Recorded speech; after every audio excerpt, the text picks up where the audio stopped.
Put an end to whatever you are doing at the moment. The Indiana Fever front office is currently facing a real-time, financially catastrophic, outrageously public masterclass in the toughest rule of corporate capitalism. So settle in, turn off your phone's notifications, and pay close attention. You should never, ever bite the hand that feeds you. Fans of Caitlin Clark are not Indiana Fever supporters, as the Indiana Fever organization recently discovered. They adore Caitlin Clark. And in the loudest, most aggressive, and most economically detrimental way conceivable, those fans are telling the organization right now that if you tamper with their generational talent, they will undoubtedly, without hesitation, mess with your money. Greetings from WNBA Pro again. You're watching the only YouTube channel that doesn't sugarcoat the realities of professional basketball. Here, we don't do PR spin. We don't give a damn about corporate access or feelings. We provide you with the unvarnished, objective, data-driven facts about the business, strategies, coaching philosophies, and multi-billion-dollar realities of the Women's National Basketball Association. The Indiana Fever are officially in the find-out phase of their terrible 2026 off-season, and things are becoming rather bad very quickly. Click the subscribe button and enable all notifications right now. You're over being called a racist? Just that quick. Interesting. Okay. Must be nice. I don't get down. I'm not forgiving that. Okay. That's not going to happen. So, and never mind the logistical. Fully appreciate the scope of the disastrous error the Indiana Fever front office just made. We must carefully evaluate this franchise's macroeconomic environment. This goes beyond irate fans screaming on Reddit or Twitter. The connection between a professional sports team and its main audience has undergone a fundamental, seismic power shift. The Indiana Fever are no longer a conventional sports team. They are a franchise owned by Caitlin Clark. Now let's examine the empirical facts. The Fever were essentially unimportant in the worldwide sports discourse before Caitlin Clark's arrival. In the league standings, they were at the very bottom. They struggled to provide free tickets and were at the bottom of attendance figures. On national television, no one was watching them. No one gave a damn. Then Caitlin Clark arrived and in an instant, transformed the entire enterprise into a veritable gold mine. Every arena in the nation saw sellout crowds thanks to her. In order to satisfy the demand for tickets, she made the league relocate games to bigger NBA arenas. Within hours of her jersey going on sale, she broke records for product sales. The Fever transformed from a neglected, unsuccessful team to the most watched and well-regarded team in the WNBA. One individual is responsible for every aspect of that extraordinary economic revolution. Therefore, there is more than just disappointment when the team selects Raven Johnson with the 10th overall pick in front of that enormous, intensely devoted fan base. It is pure, unadulterated fury. And in order to comprehend the fan response, you must comprehend the complex and controversial history of this place. This is not your typical rookie. Caitlin Clark and Raven Johnson have a long and well-known history that dates back to the 2023 Final Four, when Clark memorably waved Johnson off of the three-point line, challenging her to shoot. A fierce competition was born out of that one viral event. However, it is far more profound than a basketball play. Raven Johnson literally insulted the primary demographic of the Indiana Fever's new fan base on a widely reported podcast only weeks before this WNBA draft. She accused Caitlin Clark's followers of racism and called them nasty and bullies. The financial side of this is completely unaffected by your agreement or disagreement with her podcast evaluation. From a corporate marketing perspective, you don't spend your first-round draft pick on a player who recently drowned in public and offended the same paying people who purchase your season tickets. It is a disastrous failure of fundamental public relations. Longer than 4 letters. Hopefully Snoop Dogg doesn't come for that. Wow. So they went on social media asking for you to buy tickets as a consumer of their product. Woo! However, Raven Johnson's draft selection was merely the catalyst. The Real explosion occurred when head coach Stephanie White took the microphone during the draft press conference and blasted corporate gasoline all over the place. The disastrous messaging is the source of the indignation. Stephanie White did not allay the fans' worries when a credentialed reporter questioned her about how the guard rotation will operate. Rather, she talked about a rotation that includes combo guard Ty Harris, a seasoned player.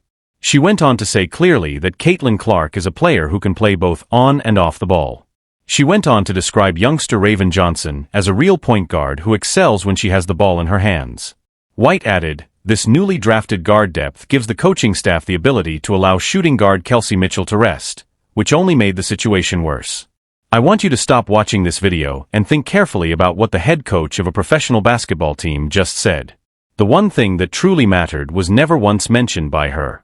She never stated, 'Caitlin Clark is our undisputed starting point guard and the entire offense runs through her decision-making.' Instead, she openly imagined a tactical scheme in which the best offensive playmaker of her generation, a player who breaks assist records and has extraordinary court vision, is moved off the ball to make room for a veteran role player and a rookie with a defensive mindset. The underlying basketball analytics of why this is such an unacceptable tactical blunder are not discussed by anyone in the mainstream access-driven media. Here on WNBA Pro, let me tell you the truth about basketball. It is basketball malpractice to take the ball away from Caitlin Clark. Caitlin Clark has a gravitational pull that totally distorts opposing professional defenses when she is playing point guard. The opposing coaches trap her 30 feet from the hoop because they are so afraid of her logo range. Forwards can make simple, uncontested layups thanks to the tremendous gravity, and players like Kelsey Mitchell can make wide-open corner three-pointers. The most dangerous and effective component of the Indiana Fever's entire offensive ecosystem is actively and willfully removed when Caitlin Clark is moved off the ball. Today's fans are well-educated. They examine the empirical facts. They are aware that when Clark is made to play like a conventional spot-up shooter using baseline screens, the team's offensive rating suffers. They therefore see it as a direct sabotage of the franchise's most powerful weapon when they learn that Stephanie White is actively preparing to put that same defective system into place. Kelsey Mitchell back here. Wow. What? Guys, there are signs. There are signs now. I'm not sure Caitlin Clark's going to be on this team. At this point, the tactical dispute turns into a full-fledged corporate financial crisis. Because the supporters are carrying out a well-planned, financially catastrophic consumer boycott rather than merely moaning on YouTube and Twitter. The ticket sales department for the Indiana Fever is now essentially begging. The Fever had a huge season ticket wait for the previous year. This indicates that customer demand was significantly higher than supply. For any athletic team, that is the pinnacle, extremely uncommon position. However, the front office made a crucial arithmetic error. They haughtily believed that the Indiana Fever logo was what was being demanded. They overlooked the fact that Caitlin Clark is the only person who is being demanded. Fans are demonstrating this point on the internet, which is currently blowing up. There have reportedly been no renewals for season tickets. When ticket salespeople call fans on the wait list, many refuse to buy. Once a thriving, extremely profitable industry of expensive Fever tickets, the secondary ticket market is now freezing solid. In an attempt to artificially boost the demand they just decimated, the Indiana Fever organization is now aggressively pushing out desperate marketing emails, promotional group ticket packages, and social media requests. This situation's pure, unadulterated irony is astounding. The front desk made the conscious decision to overlook the serious warning signs. They made the decision to overlook the negative connotations associated with their first-round draft selection. On a live microphone, they made the decision to denigrate the main force behind their offense. They are now practically pleading with the same supporters that their rookie offended to return, purchase expensive courtside seats, and contribute to their recently increased wage cap of $7 million. That goes beyond poor public relations. That kind of business management is disastrous and fireable. Fucktards. Right there. Is this a sign? Are they pushing her out of the franchise?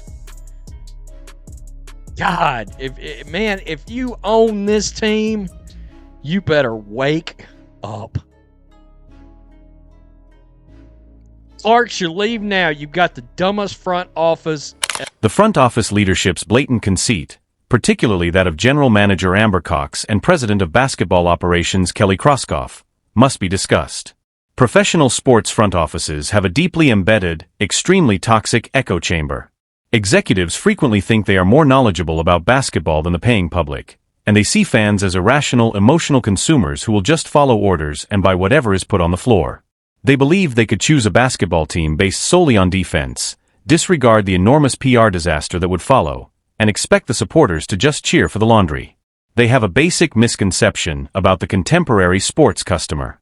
The fan base for Caitlin Clark is unlike anything that has ever existed in women's basketball or possibly in sports in general. It is enormous. It's quite passionate. It is quite well organized. Most significantly, it is intensely devoted to her in particular rather than the WNBA as a whole. For many of these fans, Clark was the only reason they became interested in the sport. They didn't watch the WNBA as children. In contrast to NFL fans' blind devotion to the Dallas Cowboys or NBA fans' devotion to the Los Angeles Lakers, they do not have generational unwavering commitment to the Indiana Fever. They are devoted to a certain individual. And those supporters will close their wallets and quit the sport just as fast as they entered if that individual is not being used appropriately, is not being given priority, or is being denigrated, marginalized, or treated disrespectfully by her own coaching staff. A lot of people believe that she may be headed to playing small forward. Man, wow. No thanks. I'd like to see Caitlin Clark be Caitlin Clark. Not happening on this team with this coach and with this front office. Great, another year of Stephanie White sabotaging the face of the league. And since the entire league's financial infrastructure is at risk due to this boycott, let's take a closer look at the overall effects. The WNBA recently inked a historic 11-year media rights contract for more than $2.2 billion. Based on anticipated future revenues, they fully revised the collective bargaining agreement. In all honesty, the television networks paid that enormous premium because they anticipate millions of people seeing Caitlin Clark make full court passes and logo threes. They did not spend $2 billion to watch Raven Johnson and Ty Harris play a plodding half-court motion offense as Caitlin Clark stood silently in the corner. The networks will panic if the Indiana Fever's ratings decline as a result of the fans' active boycott of the coaching staff's tactical choices, which would negatively impact the entire league. Advertisers will retreat. With regard to the financial stability of the entire WNBA ecosystem, the Fever front office is engaging in extremely risky behavior. Don't get me wrong, there is very little chance of a widespread empty arena boycott. Even casual fans will purchase tickets to see Clark live because she is just too popular throughout the world. However, the current situation with season ticket holders, the wait list, and the devoted base is a clear warning sign. The wealthy owners are being informed by the core fan base that there is a rigid line and that the front office is in risk of permanently crossing it. Caitlin at small forward and push that boring brand of hack and grind basketball everybody hates. Oh, God. The Indiana Fever are getting smashed. That's crazy. I mean, woo-wee. I cannot believe. How does the Indiana Fever organization resolve this extraordinary situation, then? In actuality, it is not at all difficult. They don't require any further marketing ploys. Discount codes are not required for group packages. They require complete transparency in their accountability. Before the season officially begins, Stephanie White must call a press conference, gaze straight into the TV cameras, and say precisely 6 words. Our point guard is Caitlin Clark. That's it. 6 phrases. Playing on and off the ball, rotational versatility, corporate doublespeak, and qualifications are all out of the question. Simply said, the franchise player is the franchise player, and the offensive system as a whole will be developed around her special generational skills. Because the front office's current quiet on that particular tactical question is utterly deafening. Additionally, the fan outcry will become louder and the franchise will lose more money the longer that silence persists. On May 9th, the Indiana Fever formally began the 2026 season. In a few days, training camp will begin.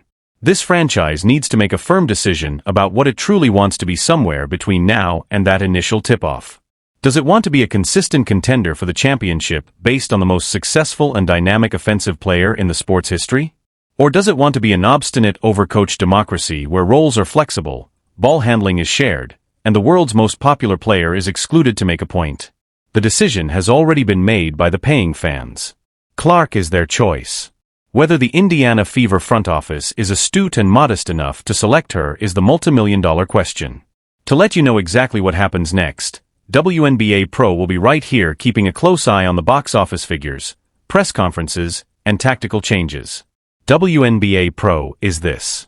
You must click the subscribe button immediately to become a part of the most knowledgeable and unbiased basketball community on the internet if this in-depth, unvarnished, highly analytical, business-focused analysis struck a chord with you and you recognize the absolute truth that the mainstream sports media is completely too scared to discuss. In the space provided for comments below, share your hottest, most unvarnished opinion. I want there to be a huge, heated argument. This season, are you purposefully refusing to buy Fever tickets? Do you believe the front management will genuinely repent and take a different approach, or will they obstinately ride the sinking ship into the ground in order to save the egos of their coaching staff? Let's start the discussion. The financial consequences of this draft catastrophe are just beginning, so make sure you click the notification bell. You do not want to miss a second of what is about to happen. Rest in peace.